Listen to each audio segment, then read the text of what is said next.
Regardez la découverte qui a été faite depuis notre temps et de regarder la mission du prophète depuis 1400 ans. Combien d'années? Qui a dit au prophète? La question est posée. Hein. C'est Oubal qui a dit au prophète? Hein? C'est impossible. Il faut mettre son cerveau sur vibrer pour ne pas comprendre ça. Donc ici, on a un fait cosmologique qui montre que les étoiles sont en couple. D'abord, Allah il dit, dans la sourate même l'étoile, Allah il dit, dans la sourate l'étoile, Allahu Akbar. Dans la sourate l'étoile, Allah parle de l'étoile encore. La sourate l'étoile, sourate 53, le nom intitulé même c'est l'étoile. Et encore dans la sourate l'étoile, au verset 49, où Allah même parle de l'étoile. Sans oublier le verset qui est cité tout à l'heure, Allah il dit, je jure par la position des étoiles. Donc les étoiles sont dans une position. Seulement qu'on découvre qu'il y a Sirius A et Sirius B. Donc les deux positions de ces étoiles encore est corroborée encore dans la sourate, dans le verset 49. Lis le verset 49 de la sourate 53, Kobina. On est ici dans des informations cosmologiques en simultanéité avec le Coran. Aucun livre ne peut vous enseigner ça. Aucun livre. Sourate 53. Au verset 49. Ok.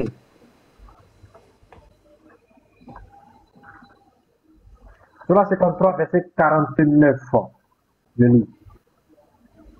Et c'est lui qui est le Seigneur des Sirius. On t'entend pas trop bien, Kobena. Ah bon? Ouais, c'est un peu saccadé. C'est pas bon, on va essayer de saccader. C'est un peu. Attends, je vais pas trop bien.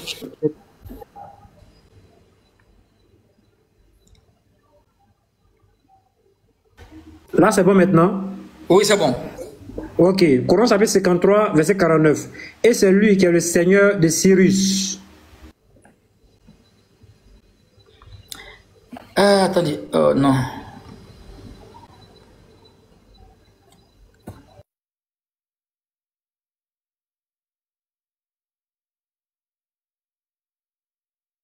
Ligne. C'est bon, non? Attends. Je pense que j'ai appuyé quelque chose là. Très bien. Je suis le Seigneur de quoi? De Cyrus. Très bien. Donc ici, regardez comment on va au cas par cas. On commence par Sourate 2, verset 117, qui parle que l'univers n'est pas, en fait, a été créé à partir du néant, c'est-à-dire la création ex nihilo. Et le comment de la création, étant donné que c'est Allah qui a envoyé Mohammed et tous les prophètes, qui a créé en fait l'univers, qui connaît l'univers, il donne maintenant le comment de la création. On parle du Big Bang, avant même de parler de l'expansion de l'univers. Mais Allah encore donne des informations ici sur la cosmologie, dans la cosmologie, c'est-à-dire dans les éléments macrocosmiques. Donc on est en face du système binaire. Les étoiles sont en couple avec une autre étoile. Donc Allah parle ici de Sirius. Je suis le Seigneur de Sirius. Donc on découvre que les astrophysiciens disent que non, l'étoile Sirius au fait est en couple avec une autre étoile. Sirius A, Sirius B. Mais seulement qu'au verset 49 même, il y a une information numérique encore. Pourquoi? L'étoile Sirius est en couple avec une autre étoile. En même temps, c'est Allah qui connaît la position des étoiles comme il est dit dans le Coran. Il y a une étoile virtuelle, une étoile réelle. Quand tu vois une étoile comme ça, la lumière que tu vois là, en fait, l'étoile est déjà partie. Ce sont les flashs qu'on voit, on voit l'étoile. Alors que l'étoile a déjà disparu, elle est partie d'un autre endroit. On appelle ça en fait la position virtuelle, la position réelle. Donc cette position réelle encore, même si on va en fait dans la position des étoiles, l'étoile Sirius est en couple avec une autre étoile, la Sirius A, Sirius B. Et Sirius A, Sirius B vont se corriger chaque 49 à 9 mois. Donc le verset encore qui parle de Sirius, au verset 49. Allah, ça montre qu'en fait, on est en face d'un créateur qui dit qu'il a créé toutes choses en couple. Il est pragmatique, c'est lui qui fait les choses. Donc, il est au courant de ce qu'il a créé. Ce n'est pas un Dieu plaisantin, un Dieu qui ne connaît pas en fait sa création. Il est le créateur de l'univers, des métavers, des multivers. Ça, c'est de 1. Donc, ici, Allah parle en fait du soleil. Au verset 38, lui au verset 38, combien? Sur le 38, 36 au verset 38 maintenant. Maintenant, Allah dit, tu as dit à lui là-bas, il dit, il y a un mot ici qui montre qu'en fait le soleil est à infinity. Bien, d'où le nom du système solaire, parce que tout l'univers est dépendant, bien toutes les planètes sont dépendantes du soleil, donc d'où le nom du système solaire. Donc le soleil patine, est comme une patineuse dans l'atmosphère, entraîne toutes les planètes. Bien qu'elle entraîne toutes les planètes où il y a la révolution, n'est-ce pas? le soleil aussi fait un mouvement. Donc Allah il dit les astrophysiciens ils appellent ça en fait le soleil d'Apex. Et le soleil bouge vers ce qu'on appelle la constellation d'Hercule. Donc le soleil va dans un mouvement. Le mot mustaqarrillaha, ça montre que le soleil bouge, va dans un endroit qui lui est fixe. Donc ici on est en face là du mouvement orbital du soleil. Et il y a quelque chose encore qui va nous attirer notre attention. Prends le verset suivant, au verset 39. Au verset 40, voilà, il parle du soleil, la lune, et il va joindre maintenant les deux au verset 40. Qu'est-ce qu'elle a dit là-bas? Surah 36 à partir du verset 38. Et le soleil court vers un gîte qui lui a été assigné. Telle est la détermination du Tout-Puissant, l'Omniscient. Et la lune, nous lui avons déterminé des phases jusqu'à ce qu'elle devienne comme une palme vieillie. Le soleil ne peut rattraper la lune, ni la nuit dévancer le jour. Et chacun vogue dans une orbite bien précise. Chacun fait quoi? Vogue dans une orbite. Très bien. Avant même de lire chacun vogue, Allah parle maintenant de la lune ici. Et la lune fait une révolution autour de la Terre qui fait 29 jours. Et les astrophysiciens, les cosmologues, eh bien les cosmologues, ils disent que bien que la Terre, on a dit la dernière fois que la Terre est blanche, la Terre n'a jamais, le soleil est blanc, a une couleur blanchâtre, le soleil n'a jamais été, comme on appelle ça, jaune ou bien rouge, selon le mouvement de l'atmosphère, tout ça. Ça s'explique. Allah dit, wa shamsu wa duhaha, par le soleil et sa clarté. Donc quand on parle de clarté, ici le soleil est jaune, on va voir une lumière jaune. Mais au fait, le soleil est blanc. Raison pour laquelle quand on sort, on a une lumière.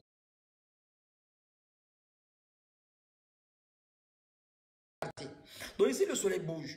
En parlant du soleil aussi, les savants disent que le soleil tourne. Le soleil bouge. Le mouvement que le soleil fait sur elle-même en bougeant encore, ça prend 25 jours. Mais contrairement à la lune qui fait une révolution autour de la Terre, à cause des phases de la lune, ça fait 29 jours. Comme vous savez, le calendrier lunaire. Après, Allah va joindre maintenant les deux mouvements. Il y a une phrase là-bas qui va nous montrer qu'en fait, le Coran vient d'Allah. Lis encore le verset 40.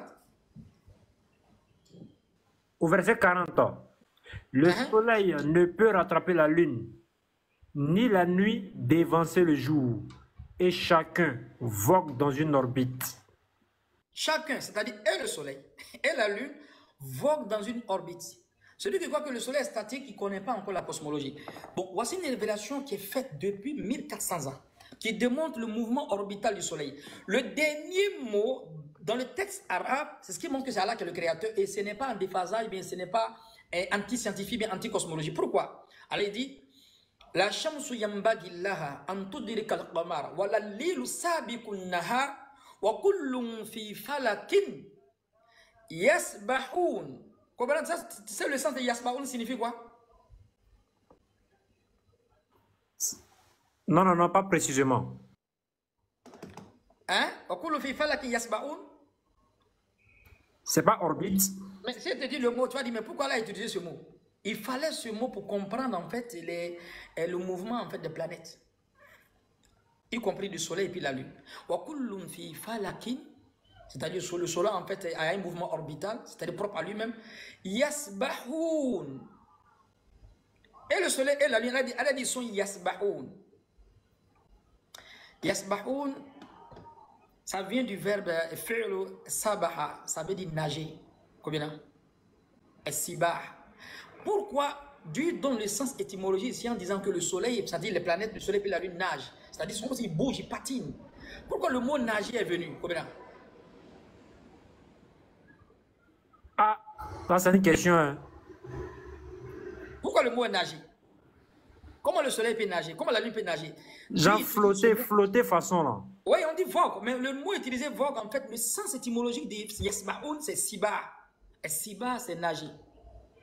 Le mouvement du nageur, c'est un mouvement endogène ou bien exogène? Est-ce que le mouvement du nageur n'est pas propre à lui-même, ou bien ça dépend de quelqu'un? Non, c'est propre à lui-même. C'est propre à lui-même. Tu es sûr, Kobina? Ouais, ça dépend de lui. S'il veut aller en bas, il va. S'il veut rester en haut, il reste. Hein? C'est-à-dire, s'il ne pédale pas, il rentre ou bien il ne rentre pas? Il va couler, bien sûr. Il va couler. Il a une énergie endogène. Il a une énergie en lui-même qui lui permet de se déplacer. Oui. Ce n'est pas une énergie exogène. Allah dit, si tu comprends ça, il faut regarder comment le soleil bouge, la lune bouge. Wa kullun fi falakin yasbahun. Et tous nagent, c'est-à-dire et tous ont un mouvement orbital propre à eux-mêmes. Voici le verset qui montre que le soleil bouge. Par la sourate 7 au verset 54. Hey, sourate 7 maintenant. Hein? 7 au verset 54. Ok. Et les oustaz, notons, c'est important. Sourate 7. Et avant même de parler de la sourate 7, si les astrophysiciens disent que la vitesse du soleil, n'est-ce pas, est de 250 km par seconde, donc pourquoi on dit que le soleil ne bouge pas? Sourate 7, verset 54. Je peux lire, non? Vas-y. Votre Seigneur, c'est Allah, qui a créé les cieux et la terre en 6 jours. Puis, s'est établi Istawa sur le trône. Il couvre le jour de la nuit, qui poursuit celui-ci sans arrêt. Il a créé le soleil, la lune et les étoiles, soumis à son commandement. La création et le commandement n'appartiennent qu'à lui. Toute gloire à Allah, Seigneur de l'univers. S'il n'est pas le Seigneur de l'univers, comment il va mentionner ces astres-là? Va encore à la sourate 31, verset 29. Sourate 31, 29. Sourate 31, verset 29. N'as-tu pas vu qu'Allah fait pénétrer la nuit dans le jour et qu'il fait pénétrer le jour dans la nuit et qu'il a assujetti le soleil et la lune, chacun poursuivant sa course jusqu'à un terme fixé. Et Allah est parfaitement connaisseur de ce que vous faites. Chacun poursuit à quoi? N'as-tu pas vu qu'Allah fait pénétrer la nuit dans le jour et le jour dans la nuit et qu'il a assujetti le soleil à la lune, chacun poursuivant sa course jusqu'à un thème fixé. Donc ici encore, Allah parle encore du mouvement en fait de ces astres. Donc on a ici le mouvement orbital du soleil et on parle du mouvement en fait de la lune. Si Allah n'est pas le créateur, comment il va mentionner ça? Il lit la sourate wa Shams wa Duhaha, Allah parle du soleil, de la lune, du jour et puis de la nuit. Vas-y, la sourate Shams. Ok.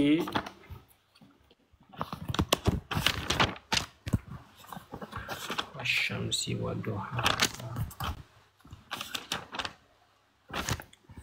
Ça, c'est sourate 80.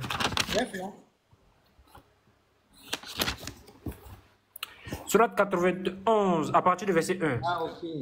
Par le soleil et sa clarté, et par la lune quand elle le suit, et par le jour quand il l'éclaire, et par la nuit quand elle l'enveloppe, et par le ciel et celui qui l'a construit, et par la terre et celui qui l'a étendu, et par l'âme et celui qui l'a harmonieusement façonné.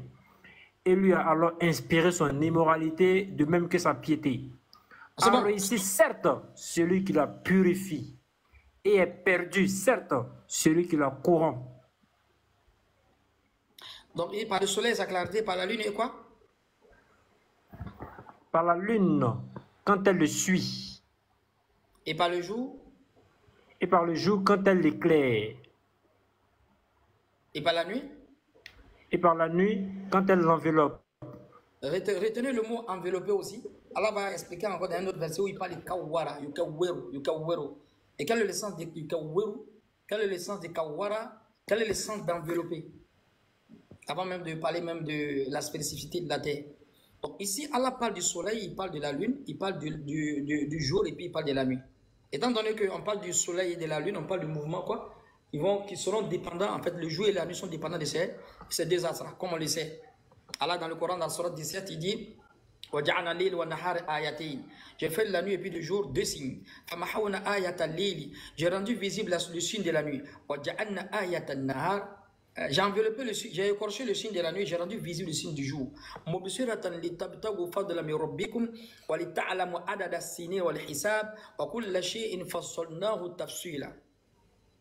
Est-ce que vous voyez?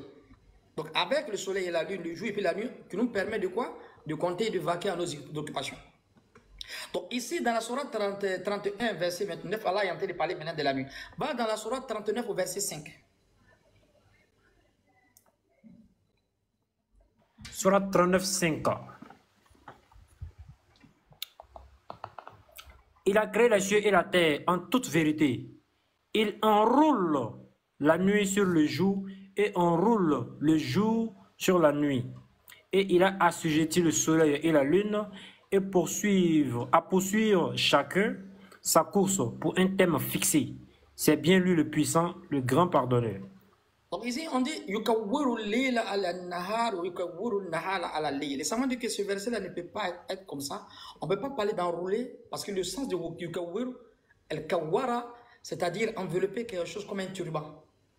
Donc si on enveloppe quelque chose, on entache quelque chose comme un turban, parce que le turban, forcément, il peut avoir une forme ovale, c'est-à-dire une rotondité. Est-ce que là, vous me suivez? Bien.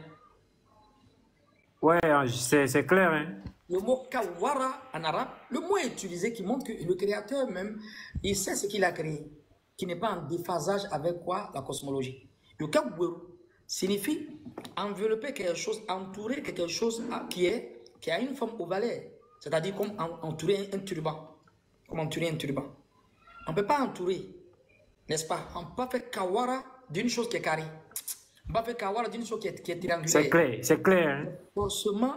Et les savants demandent quoi? Étant donné que le soleil est là, on parle de rotation, on parle de translation, on parle de révolution. Donc au moment de la rotation, si le soleil est là, et le soleil va taper en fait la Terre, ça va prendre en fait, c'est-à-dire la moitié du globe, et bien la moitié en fait de la Terre, parce que le soleil ne va taper que l'endroit où la Terre est, c'est-à-dire la lumière ne va toucher, n'est-ce pas, la partie qui est face à quoi? Au soleil.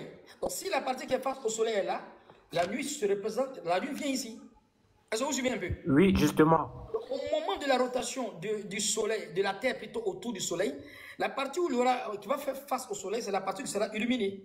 Donc toujours, on a en fait une moitié qui est toujours illuminée, une moitié qui n'est pas illuminée. Donc si la moitié qui s'illumine, et au fur et à mesure, l'autre moitié qui est derrière va s'illuminer, on parle d'ici d'envelopper, on parle ici de sens de kawara. Ce mouvement ne peut pas être fait tant qu'il n'y a pas en fait une rotondité, même si elle est ovalaire, elliptique. Donc c'est le verset là qui montre que la Terre a eu en fait la compréhension de Bouli, c'est-à-dire comme en fait à une rotondité n'a jamais été plate.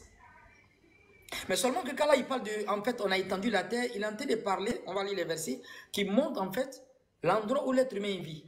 Si Allah doit donner en fait, il va donner un endroit pour qu'on vive sur la terre, il ne peut pas rendre un endroit en fait qui n'est pas adaptable à notre vie. Donc il est obligé en fait d'aplatir cette partie-là. Souvent il parle de la terre, j'ai fait comme un berceau, j'ai fait comme un tapis ou bien un lit. Il est obligé de le faire comme ça parce que l'endroit où on va errer, on va vivre, ne peut pas être en fait ovalaire. Mais la terre en elle-même a une rotondité. Donc ici le Coran démontre ici avec le sens de kawara comme le sens de quoi? Oh, quel est le verset que j'ai lu tout à l'heure là? Ça prend aussi Koura, non? Je pense bien Koura qui est ballon. Non, Koura, ça c'est ballon, mais Kawara n'a rien à voir avec ça. Kawara, c'est le mot en fait, comme ça, enveloppé, entouré. Ce verset-là ne peut pas être dans le Coran depuis au temps du prophète sans qu'on comprenne que la terre est plate encore. Non, mais si la terre est plate, le sens de Kawara n'a pas de sens au fait.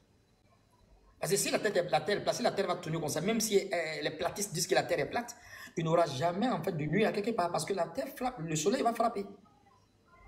Quel que soit l'endroit, le soleil va frapper. Si le soleil frappe, même si cette pièce tourne, est circulaire, il y a toujours la lumière comme ça.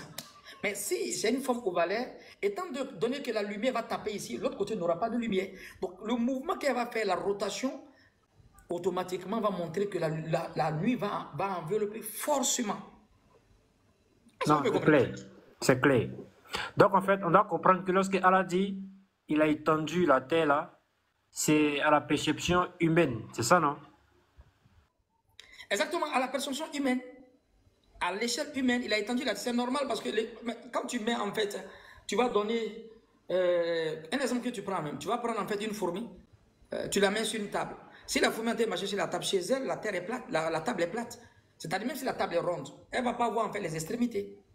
Est-ce qu'en réalité la table est plate? Ou bien en fait, alors que la table peut être ronde, Ou même si tu veux même un fauteuil, la partie où la fourmi va passer, en tout cas, cette partie où elle marche, c'est toujours plat. Pourquoi? À l'échelle de sa vision. Et comme l'être humain, un homme dans l'univers est comme un grain de sable. Bon, l'univers, même dans le monde entier dans l'univers est comme un grain de sable. Si le monde entier est comme un grain de sable dans l'univers, qu'est-ce qu'un être humain peut dans l'univers? Donc, on est infiniment petit. Donc, notre vision est tellement limitée. Donc, Allah nous met dans un endroit où on peut vivre. Mais si on va voir l'endroit où on peut vivre, le fait qu'on vit à l'aise, on va démontrer que la terre est plate par notre vision. Non. On va demander au créateur de la terre de nous dire comment la terre. Je vois. Donc, ici, les versets démontrent que s'il y a rotation, pardon, s'il y a en fait le mouvement du jour et de la nuit, on ne peut pas parler encore, en fait, on ne peut pas avoir une compréhension des platistes.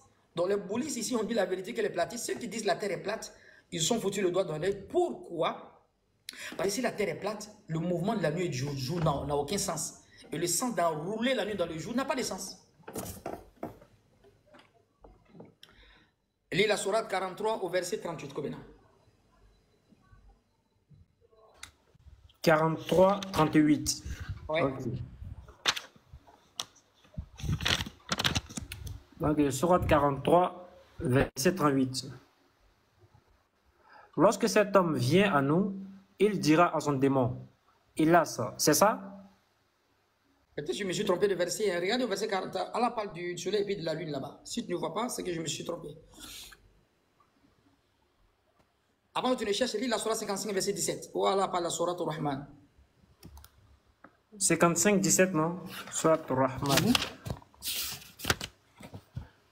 Sourate 55, verset 17. Seigneur des deux levants et le Seigneur des deux couchants. Lequel donc des bienfaits de votre Seigneur nierez-vous? Et parce qu'Adam avait dit là-bas encore. Donc, on parle de levant et couchant, on ne peut pas parler en fait. C'est-à-dire, d'un moment, on est dans la nuit, d'un moment, on n'est pas dans la nuit. Si ce processus est fait, on ne peut pas parler encore du platisme. On ne peut pas parler d'un endroit qui est plat, alors que si l'endroit est plat, là, est plat plutôt, et s'il y a toujours la lumière, il ne peut pas avoir absence de lumière. Le mouvement même de la nuit et du jour même montre qu'en fait, Sourate 39, verset 5 et Sourate 31, verset 29, qui montre que la terre, pas ronde, mais la terre a une forme ovalaire. Parce qu'il y a un autre verset. Lis la Sourate, elle dit Wal arda ba'da zalika duhaha. Je pense que c'est la Sourate Abasa. Et par la terre, après cela, il a étendu. C'est ça, non? Et ici, on dit par la terre, après cela, il a étendu.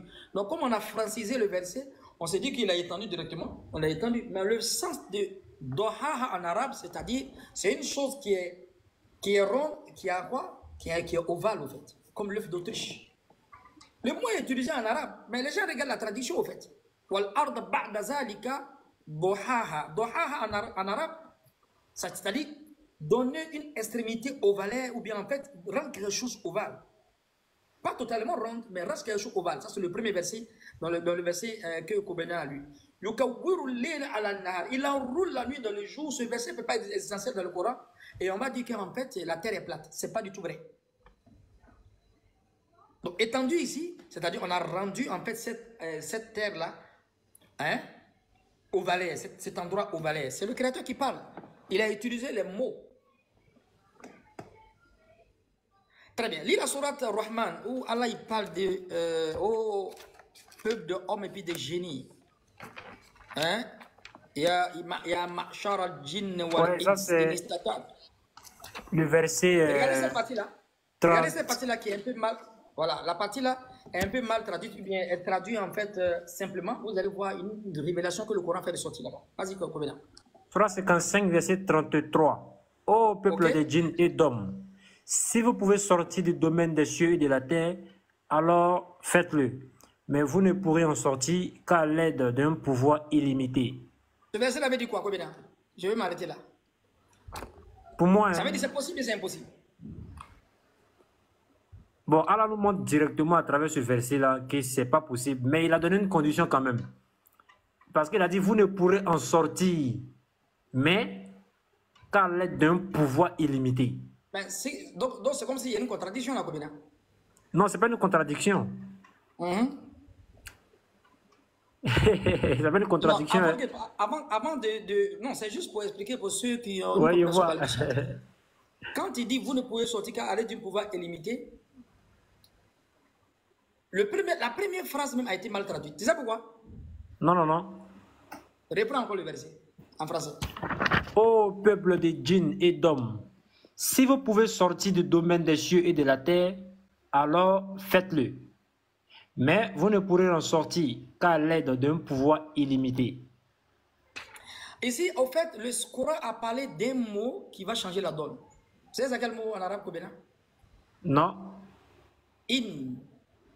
In. Quand le Coran emploie inistata, ou bien quand le Coran dit laou, quand le Coran dit isa, ce n'est pas la même chose. Quand le Coran dit souvent isa, il y a une éventualité, c'est-à-dire ça peut se produire. Quand le Coran dit in, dans le verset là, ils ont mis si. Ici, là, il s'agit, les savants expliquent que c'est l'hypothèse réalisable. Quand il dit laou en arabe, il s'agit là d'une hypothèse qui n'est pas réalisable. Je vais donner un exemple. Prends la sourate, un instant, on va dire la sourate Nour, je pense que c'est le verset. Après la sourate Nour, la sourate ça là c'est lourd, hein? Oui, c'est là que les gens se trompent. Au fait, le verset là, là, en train de montrer que les gens, ils vont en fait, il y aura une conquête spatiale, c'est-à-dire les gens, ils vont, à l'aide de pouvoir illimité qu'Allah va leur donner, le matériel, ils vont en fait conquérir l'univers. Le Coran n'est pas en train de donner une possibilité, c'est le Coran donne une hypothèse réalisable. Avec le mot in, je vais expliquer. Lis la sourate 24 au verset, voilà, au verset 39. Écoutez bien le verset, je vais lire en arabe après, vous allez voir. Sourate 21, verset combien? Au verset 39. Okay. Au verset 39. Oui, c'est ça, au verset 39. Sourate Au verset 40 Anbiya. même. Au verset 40, c'est bon.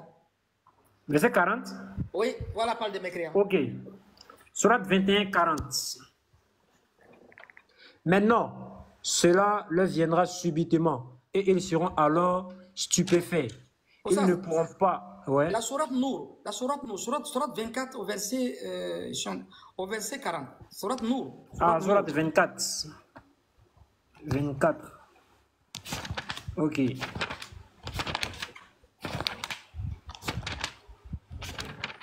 Je suis à la page. Sourate 24, verset 40. Les actions des mécréants sont encore semblables à des ténèbres sur une mer profonde. Des vagues la recouvrent, vagues au-dessus desquelles s'élèvent d'autres vagues, sur lesquelles il y a d'épais nuages, ténèbres entassées les unes au-dessus des autres. Quand quelqu'un étend la main, je continue? Continue. Quand quelqu'un étend la main, il ne la distingue presque pas. Celui qui a la prive de lumière n'a aucune lumière. Donc la partie là où il dit quand quelqu'un étend la main, je reprends le verset. والذين كفروا أعمالهم كسراب بقيعات يحسب الظمآن ماء حتى إذا جاءه لم يجده شيئا فوجد الله عنده فوفاه حسابه والله سريع الحساب أو كظلمات في البحر اللجي يغشى موج من فوق موج من فوقه سحاب ظلمات بعضها فوق بعض إذا أخرج يداه لم يكد يراها. Ici, on a une information sur l'océanographie, ou bien l'océanologie si vous voulez. Allah montre ici, il y a des vagues au-dessus en fait de la mer. Il y a des vagues en profondeur, mais des vagues de ténèbres. Et ça c'est démontré. Comme Allah il est le créateur, il connaît ce qui est dans les cieux et sur la terre. Il montre qu'il y a des couches, il y a des vagues de ténèbres dans la mer, dans les profondeurs de la mer. Arrivé à 20, à 30, à 50, 100 kilomètres là-bas, il y a des endroits tellement il fait noir. Là il dit, ici on est face à d'une éventualité. Suis bien le mot Isa ici. Tellement il montre que là-bas il y a une obscurité pas possible. Si même tu mets ta main dans cette obscurité-là, c'est fort possible qu'on ne voie pas ta main. C'est une éventualité. C'est-à-dire, ça peut se produire pour celui qui va arriver au fond de la mer. Donc ici, on n'est pas en face d'une hypothèse irréalisable. On est en face d'une éventualité qui peut se produire. C'est d'accord, mais n'est pas d'accord, Kobena? Ouais, en tout cas, je suis d'accord sur cette base-là. Ici, ça montre qu'il y a des ténèbres. Mais comme peut-être les personnes ne sont pas arrivées là-bas, ceux qui vont arriver là, si la personne peut arriver là-bas, il peut étendre sa main, la partie là sera noire, c'est-à-dire tellement il fait noir, on ne va pas voir sa main. Qui va mettre sa main? C'est comme si on ne voyait pas sa main. C'est juste pour montrer l'obscurité dans les ténèbres de la mer. Mais ici, c'est possible ou bien c'est impossible, Kobena? C'est possible. C'est possible de mettre la main. Donc, le mot Isa ici est prononcé, ça montre une éventualité. C'est un fait qui peut se produire. Mais dans le verset du Coran que tu as lu dans la sourate Ar-Rahman, Ya ma'shar al-jinn wal-ins, ô hommes et génies, in istata'tu an tanfuzu min aqtari samawati wal-ard fanfuzu, la tanfuzu illa bisultan. Ici, ce n'est pas une hypothèse de capacité, mais une hypothèse de quoi? Irréalisable. Les savants disent le mot in ici, comme le professeur Maurice Buga dit, le mot in ici, c'est une hypothèse réalisable. Raison pour laquelle Allah parle maintenant d'une bénédiction seigneuriale qui va donner aux gens. Vous n'allez le faire qu'à l'aide d'un pouvoir illimité. Donc ici, le Coran est en train de démontrer ici une hypothèse réalisable. Ici, ce verset-là démontre la conquête spatiale. Avec le mot in, mais c'est traduit par si. C'est comme si c'est impossible. Non. Maintenant, si on va donner le mot impossible ici, où Allah utilise, c'est là où un instant dans le verset. La sourate 17, voilà, il dit... ok. Oh, ils ont troublé le verset. Là où anzalna haza al-Qur'an ala jabal.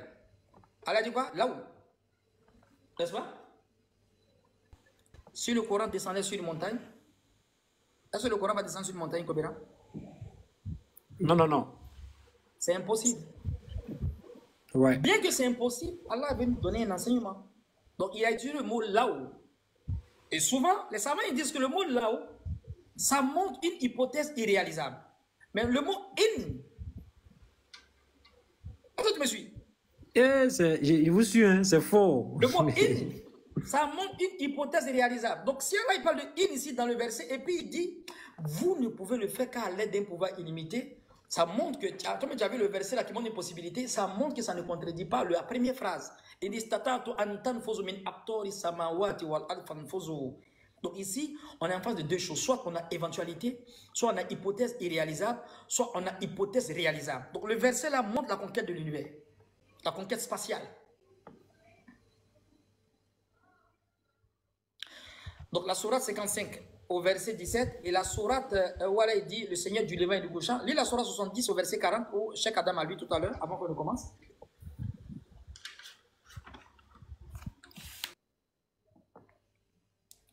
Le 70-40 là?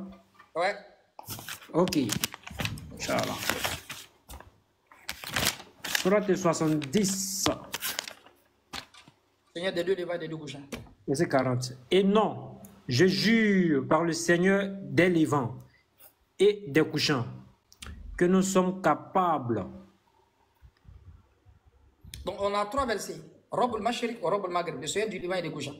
Alors, si le soleil bouge, le fait de dire le soleil se couche, en réalité, le soleil s'est jamais levé, c'est jamais couché. Mais c'est un moment où on ne voit pas le soleil, où on voit le soleil. C'est-à-dire qu'on est dans la nuit, on est dans le jour, donc les gens comprennent directement le soleil s'est levé et s'est couché. Ça veut dire qu'on était dans la nuit, on était dans le jour. Mais dans ça, là, donne deux exemples, bien trois. Le Seigneur du Levant et du Couchant. Des deux levants, des deux couchants, des levants, c'est-à-dire sur plusieurs points à l'est, et des couchants sur plusieurs points à l'ouest. C'est ce qui montre le décalage horaire, tout ça. Mais si Allah dit ce verset-là, ça automatiquement démontre que la terre ne peut jamais être plate. La terre a une forme elliptique ovalaire, elle ne peut jamais être plate. Et si elle est plate, le mouvement du jour et de la nuit, le mouvement d'enrouler le jour et la nuit n'a pas d'essence. C'est insensé au fait. Est-ce que vous me comprenez?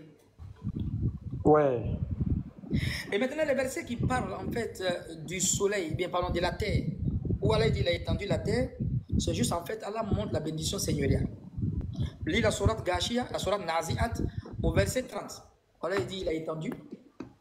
Sourate Nazi'at? Ouais, au verset 30. Et 78, non, je pense. Non, 78, c'est Naba. Et voilà, 79. Sourate 79. Parce que je commence à quel verset? Au verset 30 seulement. Voilà, il parle du... Ok. Et pour celui qui aura redouté de comparaître devant son Seigneur et préserver son âme de la passion, le paradis sera alors son refuge. Est-ce que c'est ça? Surat Nazi'at, ça sera 79, non? Oui, oui, c'est ça. Surat Nazi'a. Au verset 30. Allah parle de Voilà, la terre là-bas. c'est ça. Et quant à la terre, après cela, il l'a étendue. Ok. Donc il a étendu, les gens ont cru que non, il a étendu. Voilà, on a déjà dit ça. Wal ard ba'da zalika Dahaha. dahaha. Dahaha, le sens de Dahaha, le créateur de l'univers, montre que c'est une forme ovale elliptique, elle n'a jamais été plate. La sourate Ghashiyat au verset 20. Allô, verset Ousmane. Surat Ghashiyat, verset 20. Et la terre, comme elle est nivelée. Et la terre, comme elle est nivelée encore. La sourate Zariyat au verset 48.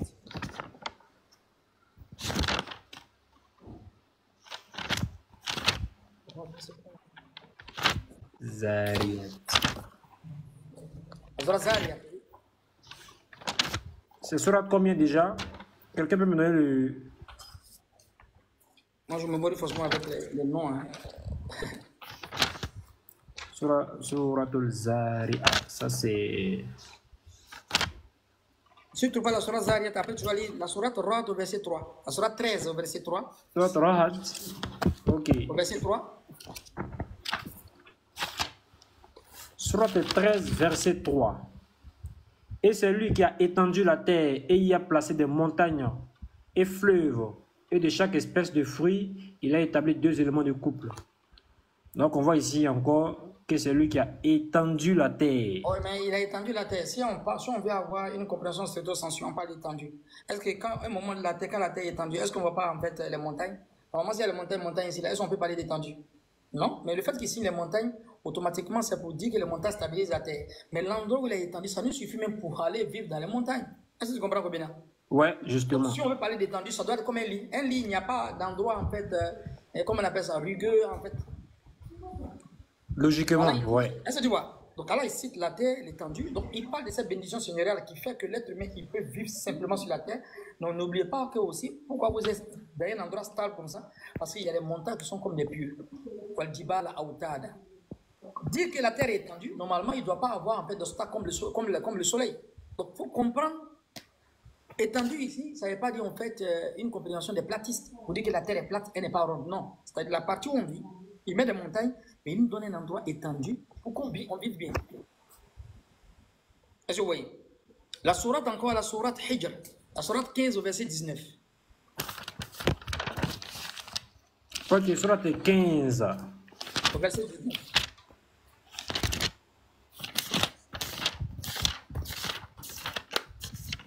Surat 15, verset 19. Oui. Et quant à la terre, nous l'avons étalée et y avons placé des montagnes immobiles. Et il parle encore de montagnes ici. Donc si on parle d'étaler directement, on va voir un endroit désertique. Pourquoi il parle de montagnes encore? Donc ici, Allah, c'est des bénédictions seigneuriales. Il est obligé de parler des montagnes parce qu'on parle ici des choses qui vont maintenir la terre. Wal-jibala autada. La sourate Nuh, la sourate 78, non? Au verset 19. La sourate Noé. Surat 72. C'est ça, non? Surat Nuh.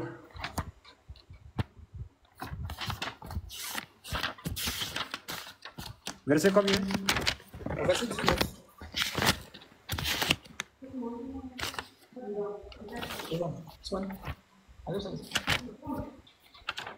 Alors, Surat 71. Verset 18, c'est ça, non? Ou ça? 18-19. Où Noé parle de la terre. Puis, il vous fera retourner et vous en fera sortir véritablement. Et c'est Allah qui vous a fait de la terre un tapis. T'as vu, non? فقلت استغفروا ربكم إنه كان غفارا يرسل السماء عليكم مدرارا ويمددكم بأموال وبنين ويجعل لكم جنات ويجعل لكم أنهارا ما لكم لا ترجون لله وقارا وقد خلقكم أطوارا ألم تروا كيف خلق الله 7 سماوات طباقا وجعل القمر فيه النور وجعل الشمس سراجا والأرض جعل الأرض بساطا. Lis encore le verset suivant. Lis le verset suivant. Et c'est Allah qui vous a fait de la terre un tapis pour que vous acheminiez par ses voies spacieuses. Donc, il parle ici de la bénédiction seigneuriale. Il montre l'endroit où on va bien vivre. Donc, il a donné des voies spacieuses. Il y a des endroits où on peut marcher, il y a des voies. On ne marche pas partout, bien que c'est étendu. Le fait qu'Allah dit j'ai étendu la terre, ne comprenez pas que c'est une compréhension des platistes. Non, la terre n'a jamais été plate. La terre a une forme ovale elliptique, n'est-ce pas, comme le dit le Coran. Encore le verset, la sourate Toha au verset 53. La sourate 20 au verset 53.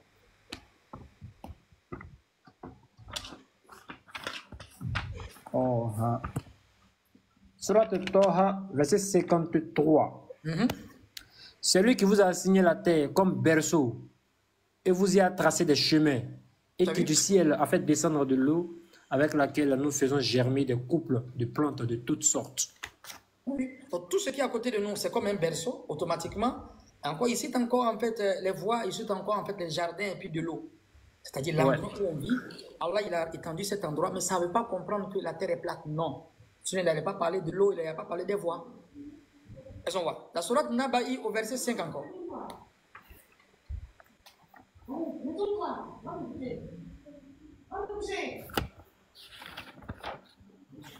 Sourate Naba, verset comme 5, non? N'avons-nous pas fait de la terre une couche et placé des montagnes comme des piquets? Est-ce que vous voyez? Alam naj'alil arda mihada. Ils ont dit couche. Mahada, mihada, ça signifie encore berceau. Est-ce que vous voyez? Ça signifie un berceau. Le verset que tu as lu avant, ça parle du berceau. Donc toujours, Allah, il parle de la bénédiction seigneuriale, l'endroit où l'être humain il vit, où il sera à l'aise. Donc Allah est obligé de décrire ça. Ce qui en fait est pragmatique et palpable. Donc si on va se buter sur les versets où Allah il décrit en fait la territorialité où on est, pour montrer qu'il y a tellement de bénédictions, on peut vivre simplement pour rétrograder en disant que non, la terre est plate. Non. Il s'agit là en fait d'une mauvaise compréhension. La sourate Baqara au verset 22.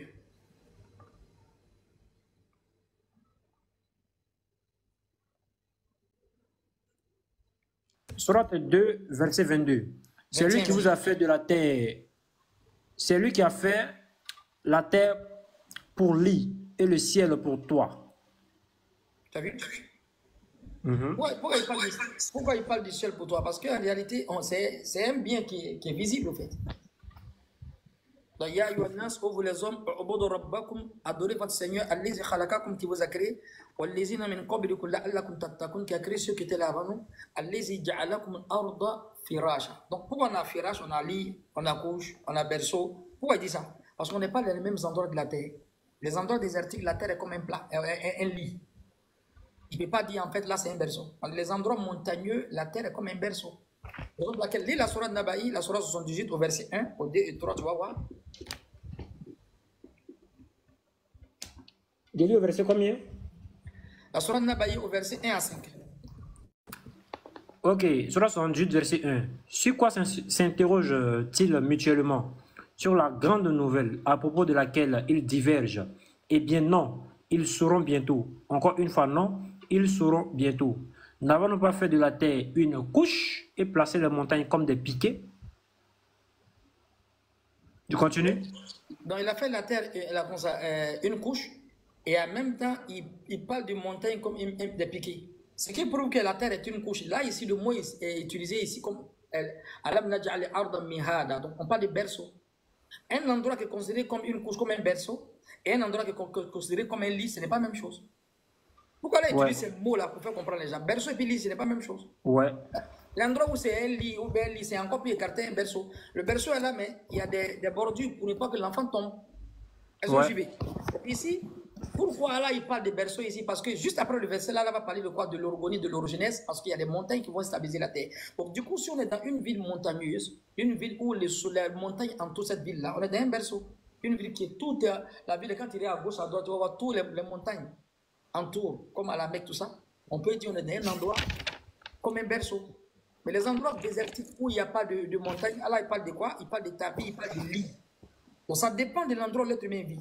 Donc il ne faut pas sous-entendre que ça montre que la terre est plate ici. Non. Donc la compréhension de platiste ici est erronée. Donc Allah Ta'ala, comme il est le créateur de l'univers, bien qu'il a dit ces versets-là maintenant, il monte maintenant à son échelle. Comme ici à sa grandeur maintenant, il va parler. J'enroule la nuit dans le jour, j'enroule le jour dans la nuit. Ce mouvement ne peut pas se faire tant que la terre n'a pas une forme ovale elliptique. Est-ce qu'on comprend? Ouais. Je passe la sourate 48 un instant. le dernier verset.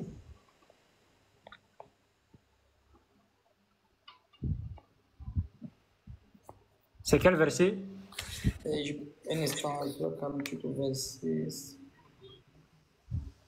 Ah, ça c'est un sujet, hein, en tout cas. Est-ce que tu vois combien? Ouais. Maintenant, à nous de méditer, voici les versets où Allah il donne des bénédictions seigneuriales, où Allah parle du soleil. Si Allah a dit que le soleil bouge, est-ce que le soleil ne bouge pas? Le soleil bouge. Si Allah a dit qu'il a créé l'univers d'un néant, donc ceux qui ont une compréhension pour dire que l'état stationnaire, l'état statique, cette compréhension est erronée, nulle et obsolète. Si Allah dit encore que la lune et le soleil, ils évoluent selon leur orbite et il utilise le mot sibaha, nager, pour dire que le mouvement du nager est propre à lui-même. Plus il pédale, il bouge, plus il ne pédale pas, il tombe. Donc la force du soleil et de la lune, c'est une force qui est endogène, ce n'est pas exogène. La force du soleil ne dépend pas de quelqu'un. Donc un mouvement orbital qui est propre à lui-même. Est-ce que vous voyez? Donc Allah a utilisé le mot sibah, même dans la cosmologie, pour parler de nager, parce que le nageur, son mouvement est propre à lui-même. Si tous ces versets-là sont là, Allah parle du jour et de la nuit, il parle il enroule la nuit dans le jour, et plus de la terre on l'a étendu, mais dohaha en arabe signifie une forme, en fait, quelque chose ovale, comme l'œuf d'Autriche. Pourquoi dire encore que la terre est plate? On est en face ici d'un verset qui est en simultanéité avec la réalité. Parce que... il parle et puis il prouve. Est-ce qu'il y a des questions? Et puis ça, le verset aussi qui dit le ciel pour toi. Généralement, le toit, il est plat. Mais quelqu'un va me dire que le ciel est plat, en fait. C'est une manière d'expliquer. Exactement. Non, en fait, le toit, c'est ce qui nous couvre. Ce qui couvre. Tout ce qui te couvre, c'est comme un toit. Si quelqu'un il rentre dans une tente tout à l'heure, là, est-ce que la tente est plate? La tente n'est pas plate, mais c'est comme un toit. S'il pleut, l'eau ne va pas te toucher. Ça dépend de toi. Et ça veut dire forcément l'endroit, qu'on appelle ça, est plate, non? Justement. Bon, pour ceux d'abord qui sont partis à l'école, quand on dit le jour et puis la nuit, en réalité, si la terre est plate, le mouvement du jour et la nuit n'a aucun sens. Ça n'a absolument aucun sens. Je peux démontrer que la terre peut être plate comme une monnaie, et en fait, un soleil qui est statique. C'est que l'existence du jour et de la nuit n'a pas de sens, au fait. Quand on parle du mouvement de la nuit et du jour, mais on parle de rotation, translation et révolution. La rotation est tout sur elle-même. En même temps, tout sur elle-même, parce que le soleil qu'elle a, elle se translate. En même temps, parce qu'elle doit faire le tour à 365 jours, ils disent un quart. Et ça, c'est la théorie des métons, parce que le méton, c'était un astrophysicien qui est venu, même, je pense, 8e, 6e, 7e siècle avant Jésus, qui a fait cette découverte-là. Il dit bien qu'il y a une rotation, les 365 jours, c'est-à-dire l'année que la Terre fait autour du Soleil, n'est pas complète. Raison pour laquelle il y a des années bissextiles. Chaque 4 ans, il faut ajouter en fait 366 jours pour que ça tombe. Et celui qui a découvert ça avant Jésus, au 7e, ça s'appelle méton. Donc ici, voici des versets. Allez méditer ces versets-là. Donc si un savant va prendre des versets où Allah parle directement de l'endroit où on vit bien pour dire que la terre est plate, c'est une mauvaise compréhension, c'est une vision éthérée. Il faut regarder où Allah il parle, et il faut regarder comment Allah maintenant décrit à lui, à sa grandeur, à son échelle, tellement la terre est petite, où il parle du mouvement du jour et de la nuit. Il y a un frère là en bas qui pose la question depuis, mais je ne comprends pas bien la question. Il dit, dédié à l'Oustaz de parler de la couche d'ozone. Il faut laisser pas le sujet. Ah, ok. Donc le frère, tu as vu, non? Il dit que ce n'est pas l'objet. Parce que si on parle de la Terre, on va parler en fait de cette couche terrestre et de cette couche céleste, tout ça. On va rentrer dans d'autres détails. Tu as vu, il a créé les cieux et la terre, il a créé les 7 cieux, n'est-ce pas? Autant de terres comme ça. Il a mis un ordre entre eux. Parce que le mouvement, c'est entre juste la terre, elle bouge. Si la terre bouge, si la terre a une rotation. Mais si les gens disent que la terre est plate, la rotation se fait comment maintenant? La rotation se fait comme ça. Si la rotation se fait comme ça, où est le processus de la nuit et du jour? C'est illogique au fait. On n'est pas en train de faire un détail même de la terre en question. On est en train de parler du mouvement même de la terre par rapport au soleil. Si on a une boule qui tourne autour d'un astre, en réalité, on a toujours un demi-cercle de lumière sur la partie qui fait face au soleil. Donc, au fur et à mesure que ça tourne, il y a une partie qui est illuminée, une partie qui n'est pas illuminée. Donc, la partie qui est illuminée, c'est le jour. La partie qui n'est pas illuminée, ça devient la nuit. Donc, aussi le sens même de la rotation. En fait, c'est trop clair, quoi. C'est logique. De un, c'est logique. De deux, c'est clair. Avec le verset coranique. Il y a un qui dit que la Terre ne bouge pas. Il faut dire que la Terre est au centre maintenant de toutes les planètes en même temps. Toi, tu as une compréhension archaïque depuis autant des gens qui croyaient au géocentrisme. Même la compréhension du géocentrisme, même là, c'est avant Jésus-Christ. Copernic, il a brisé ce mythe-là 2 ans avant même Jésus. Nicolas Copernic. On parle de l'héliocentrisme, c'est-à-dire le soleil est autour de toutes les planètes, c'est-à-dire au milieu plutôt de toutes les planètes, entraîne les planètes dans sa sénité, dans son interaction avec les planètes. Sauf celui qui a pris son endose par lequel il manque. Qu'Allah donne la compréhension.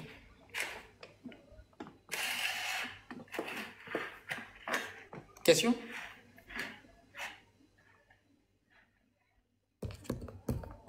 Donc, en bas, pour ceux qui ont des questions, vous serez les bienvenus. Hein. Si l'Oustaz aussi est là pour faire monter ceux qui aimeraient poser les questions, là, ou bien ceux qui peuvent apporter aussi leur compréhension, et on verra. Inch'Allah. Non, je suis là. Ils n'ont qu'à faire les demandes seulement, sinon je suis là. Ok. Maintenant, pour ceux qui ne veulent pas monter, vous pouvez également écrire. Hein. Vous pouvez écrire la question en bas. Et on va essayer de la poser à l'Oustaz, Inch'Allah. Ami Sob, salam alaikum wa rahmatullahi wa barakatuh. Wa alaikum salam wa rahmatullahi wa barakatuh.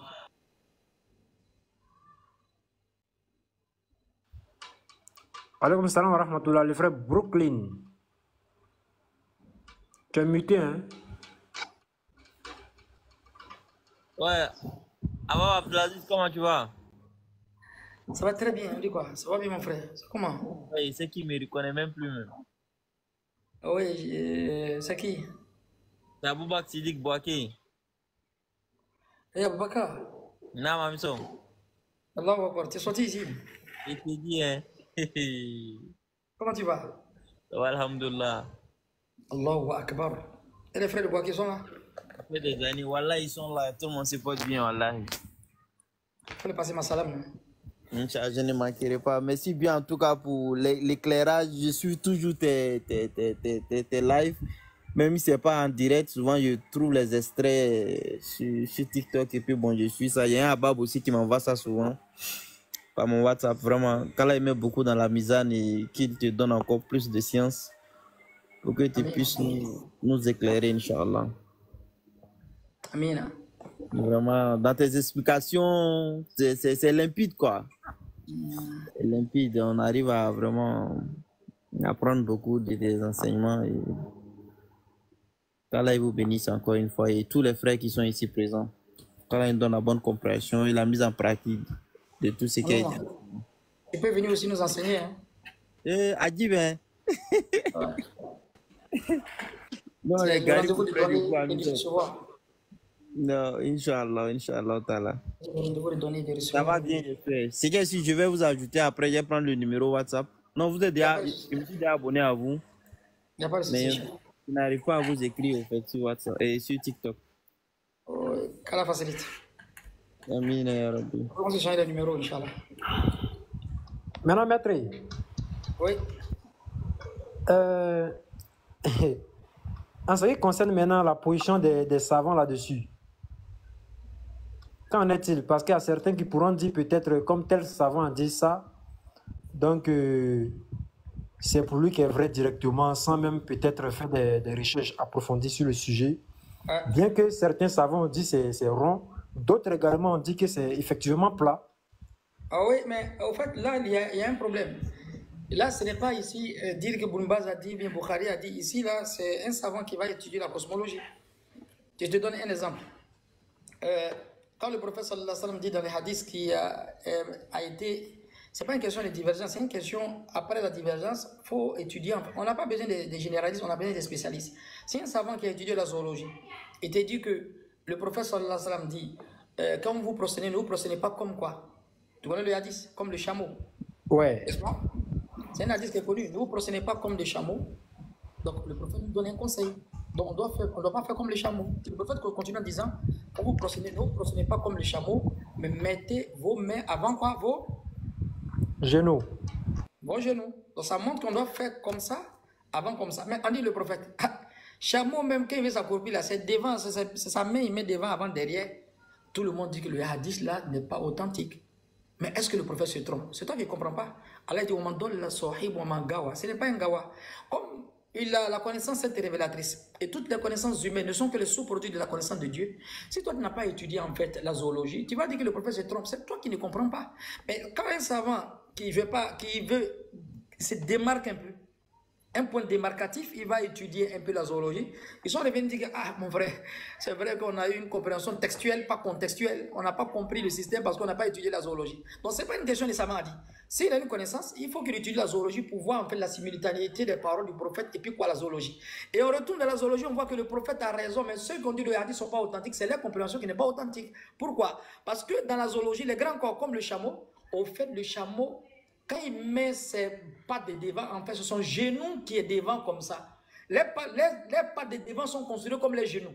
Mais le prophète ne fait pas comme le chameau. Mettez vos mains avant vos pieds. Ça veut dire qu'il ne faut pas mettre ton genou avant. Alors que le chameau, il met ses mains devant. Il dit non, le chameau, quand tu vois le devant, ce sont ses genoux qu'il a mis devant comme ça. Qui a raison? Le prophète a raison. C'est nous, on n'a pas compris.